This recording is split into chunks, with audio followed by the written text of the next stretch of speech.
Да ги погледнеме најавите за денешните настани.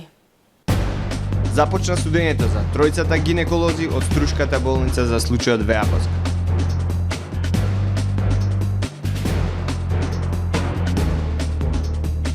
Благо намалување, но се уште високи бројки на пријавено семејно насилство во државава.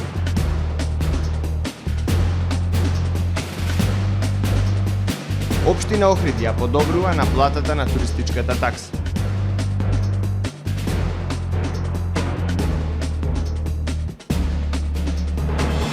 Вореден инспекцијски надзор на градилиштето кај поранешниот хотел Парк.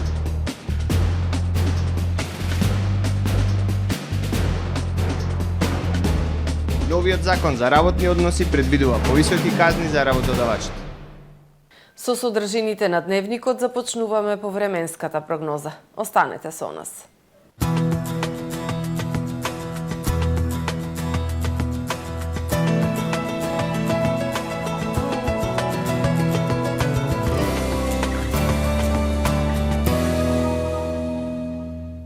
Во Охрид денес времето облачно и нестабилно со врнежи од дожд, ветровито и посвежо со благ пад на температурите до максимални 7 степени Целзиусови. Над 1000 метри врнежи од снег. Во текот на ноќта кон среда ќе биде облачно, ветровито и свежо. Утре над североисточна Европа времето стабилно со зголемена облачност, но студено на запад и југозапад од стариот континент. На југ од Апенинскиот и Балканскиот полуостров умерено облачно и нестабилно со врнежи од дожд. Во среда на Балканскиот полуостров времето ќе биде умерено облачно, ветровито и свежо со дополнителен пад на температурите.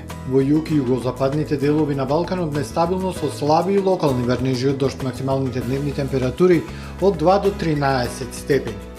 Во Македонија во среда времето претежно облачно, ветровито и свежо, доцна попладне прво во југозападните делови, а потоа во вечерните часови и во текот на ноќта кон четврток слаби и локални врнежи од дожд над 900 метри со слаби врнежи од снег.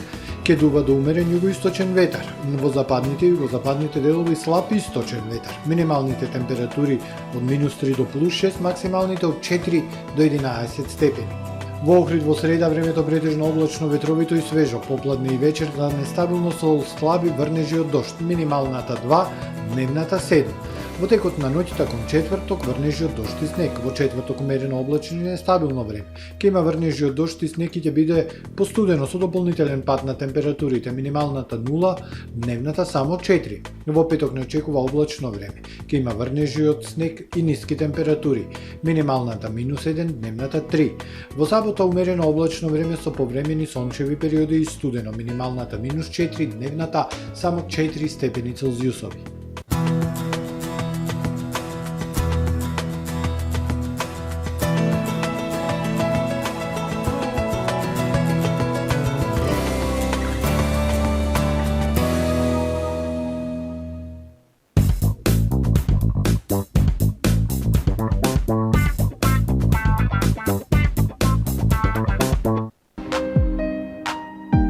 Ресторан Далга. Добре дојдовте во светот на Кармен Бау Центар. Во беспрекорно уреден продажен простор, купувањето во еден Бау Центар никогаш не било попријатно. Со гордост ви го представуваме нашиот шоурум Мараци, со најголем избор на плочки од Мараци и санитарија од светски познатите брендови Грое, Колпасан, Идеал Стандард, Рока, Унитас. На располагање ви е нашиот архитект, кој ќе ви помогне во осмислување на вашиот проект. Располагаме со најбогатата палета на ламинат во државава. Одберете од 100 различни дизајни на Свис Кроно. Покрај стандардниот избор на фасадните системи Кнауф и Бекамент, ви нудиме богат избор на професионален алат на реномираните производители Bosch и Divol. Кармен Бау Центар на улица Железничка. Супер акција во Миса Маркети. Хоне вафли 192 грама 85 денари. Биг ланч 90 грама 45 денари. Палома 8+2 119 денари. Перони 0,33 литри 29 денари. Чипси 69 денари. Пазарете со мерак, ваши Миса Маркети.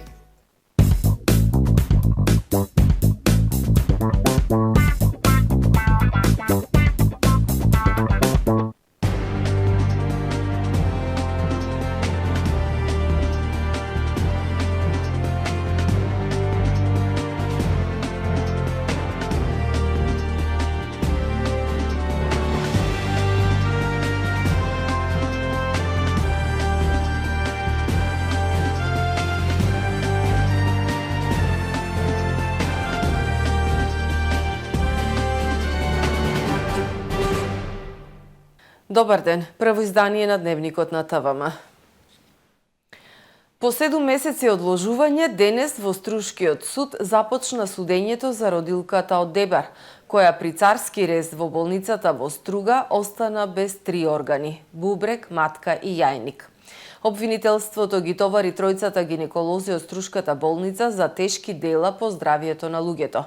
Обвинетите се бранат, велат не чувствуваат вина.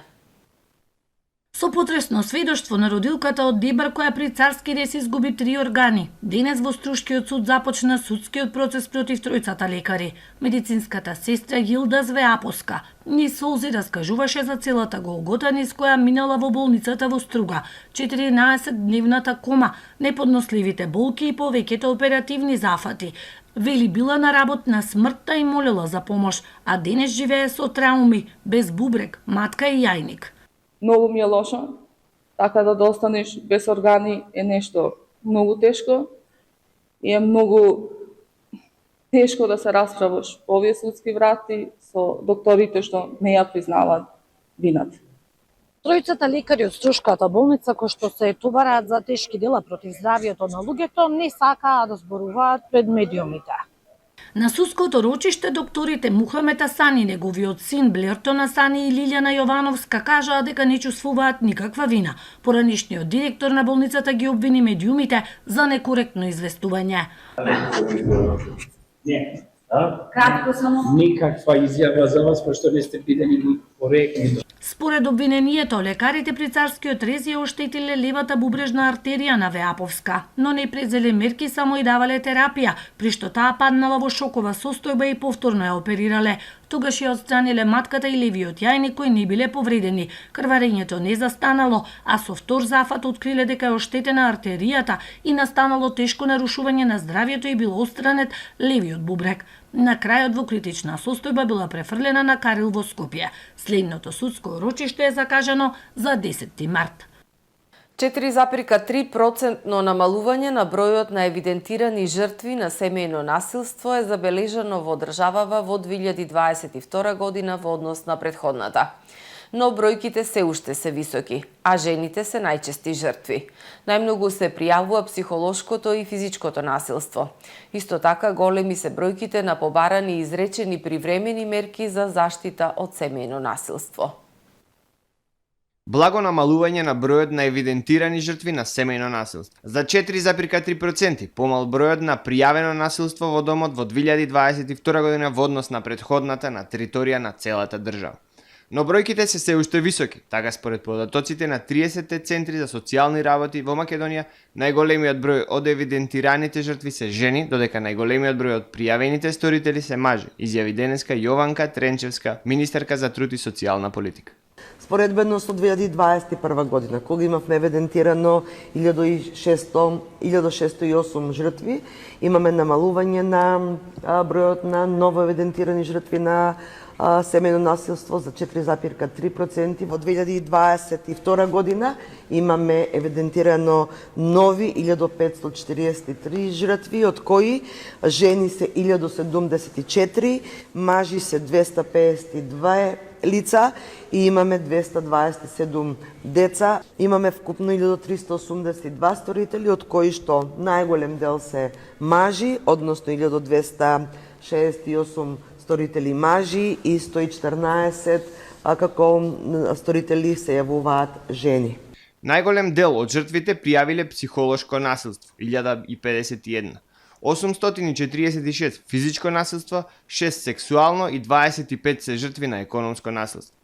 Министерката Тренчевска напомена дека институциите се грижат за жртвите на семејно насилство, отворајќи советувалишта за жртви и сторители и шелтер центри ширум државата.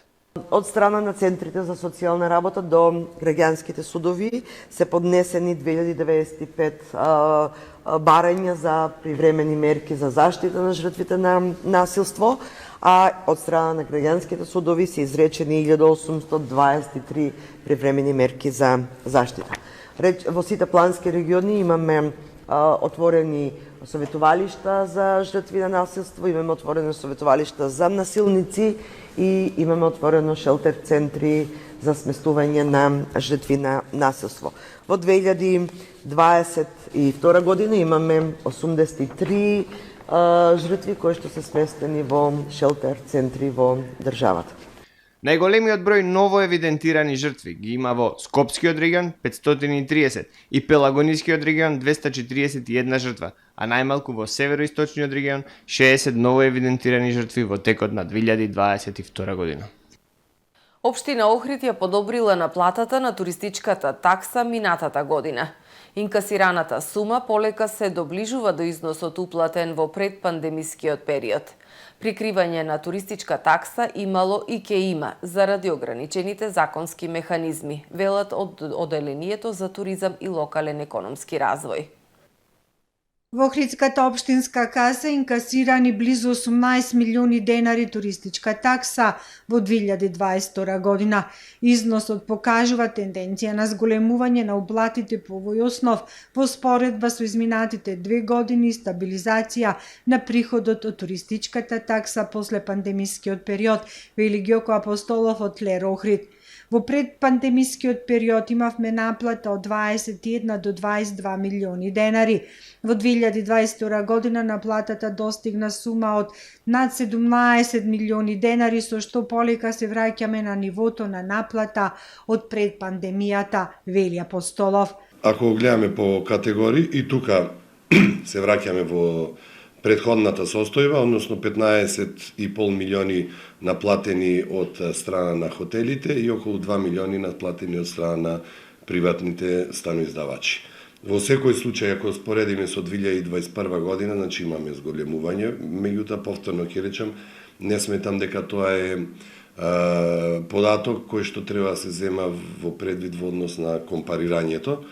Ако се вратиме од 2019 година, веќе се ближиме кон тоа ниво и јас мислам дека оваа година веќе ќе го достигнеме, ќе достигнеме наплатата на туристичката такса како и пред пандемискиот период.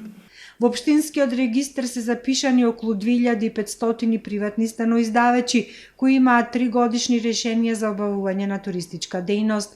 По изминувањето на рокот на решенијата, некои станоиздавачи не го продолжуваат обавувањето на дејноста, други го продолжуваат, а има и уписи на нови сместувачки капацитети, подвлекува Апостолов, но има и такви кои не плаќаат туристичка такса. Имало и ќе има, меѓутоа согласно законот механизмите со кои што можеме ние да го контролираме тоа ни се ограничени. Долги години се најавуваше таа туристичка полиција, па имаше еден одреден период и обиди од наша страна да се направат измени во законот во однос на измена на наплатата на туристичката такса. Како пример имавме земео некои од околните држави кои што туризмот име на прво место, меѓутоа до сега немаме, би рекол, некој ефект од тоа. Се надеваме дека во иднина ќе имаме барем од наша страна поттик, бидејќи сите овие работи се во доменот на Министерство за економија и се разбира собранието на државата. Согласно законот, средствата прибрани од туристичката такса треба да се реинвестираат во туризмот. Апостолов напоменува дека средствата се употребуваат во повеќе области за да се подобрат условите во туризмот, како за граѓаните, така и за гостите. Вонреден инспекцијски надзор на градилиштето кај Поранешен парк. Државните инспектори за животна средина при увидот не затекнале истекување на бетон во езерото, како што пријавиле граѓани. Според информацијата од инспекторатот, на локацијата се испумпувала подземна вода која се влевала во таложник, а од него преку канал се влева во Охридското езеро. Државен инспекторат за животна средина од Оделението за инспекцијски надзор во животна средина Пелагониски југозападен регион Канцеларија Охрид во четвртокот на 19 јануари изврши вонреден инспекцијски надзор на локација кај поранешниот ресторан Парк. Истиот ден еколошки активисти преку социјалните мрежи објавија дека на градилиштето на поранешниот ресторан Парк при поставување столбови настанало истекување на бетонот директно во канал кој истекува во езерото, при што веднаш побарале спроведување итен инспекцијски надзор. Инспекторите од Државниот инспекторат за животна средина излегле на терен, но утврдиле дека во моментот на увидот на локацијата нема градежни активности, истата е оградена целосно со тараби високи над 3 метри, а портата и вратата биле заклучени со катинар. Следниот ден на 20 јануари инспекторите успеале да направат увид и во внатрешниот дел при што констатирале дека на локацијата се започнати градежни работи, односно ископ за поставување на темели.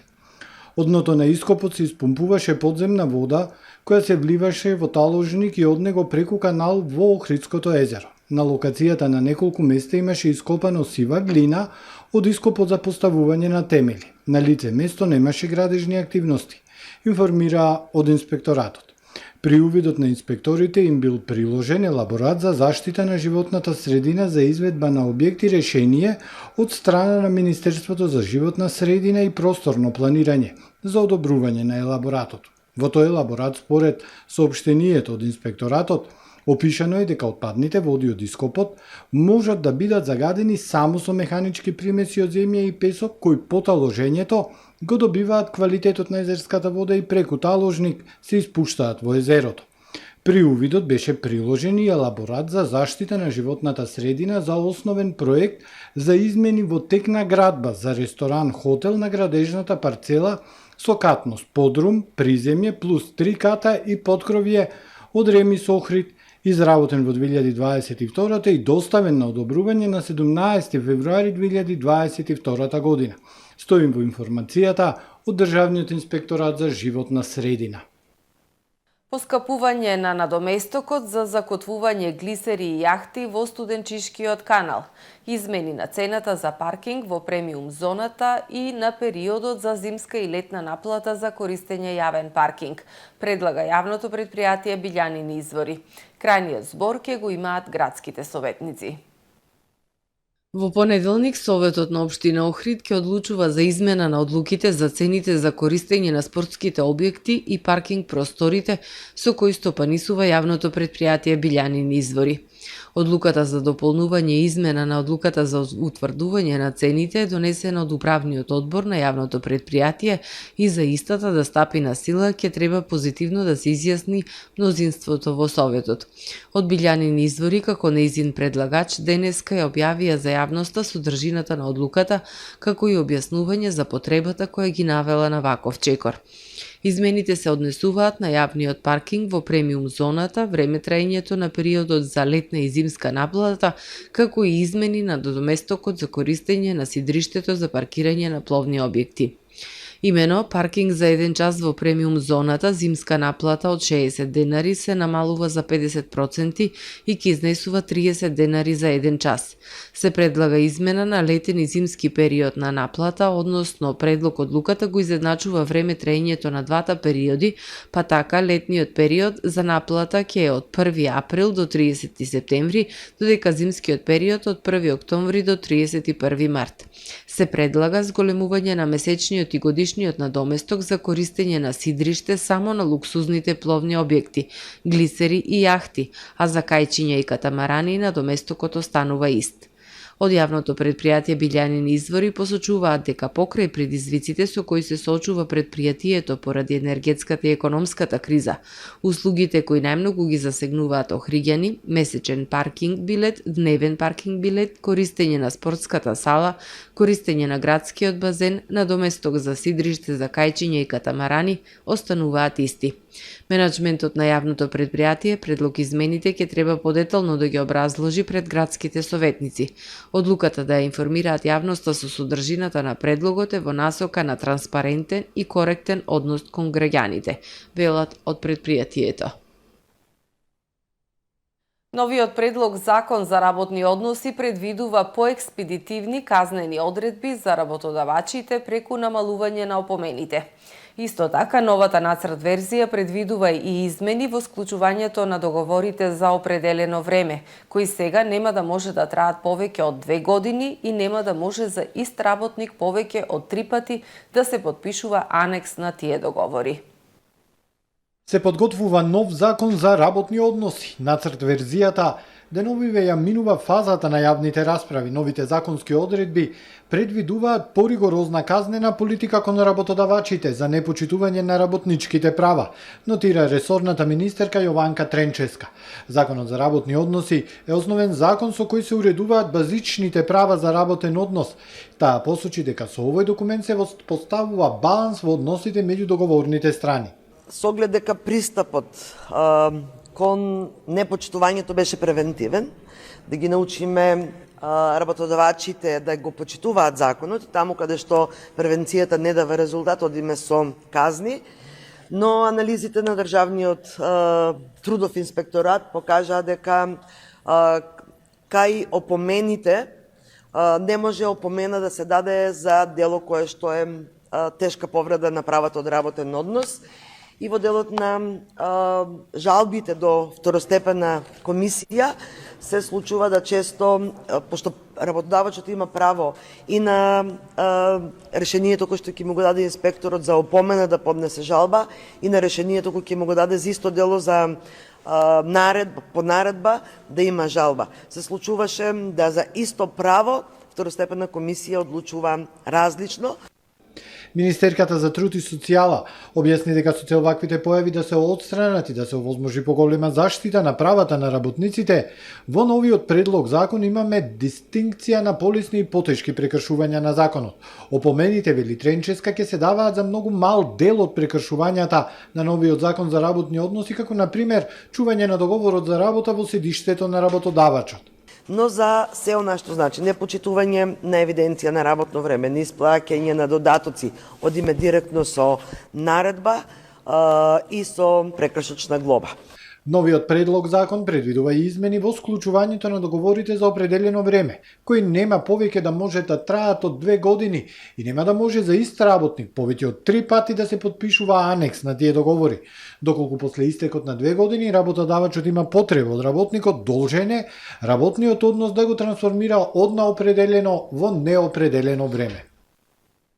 СВР Охрид поднесе кривична пријава против 45 годишен охриѓанец поради постоење основи на сомнение за сторено кривично дело вршење јавен превоз без лиценца. При сообраќајна контрола извршена на 21 декември минатата година на булеварот Туристичка во Охрид, полициските службеници го затекнале пријавениот при превоз на патници со своето возило. При тоа било констатирано дека тој не поседува соодветна лиценца за вршење јавен превоз во внатрешен сообраќај, издадена од надлежен државен орган, информираат од СВР Охрид. Во продолжение да ги погледнеме и вестите од светот кои беа актуелни денес. Новата руска војна реформа е одговор на можноста за ширење на НАТО и колективниот запад на користење на Украина во хибридната војна против Русија, рече ново именуваниот началник на главниот штаб на руската војска Валерий Герасимов во неговото прво јавно обраќање. Путин кон средината на јануари одобри војна реформа и таа може да се прилагодува да биде одговор на заканите за руската безбедност.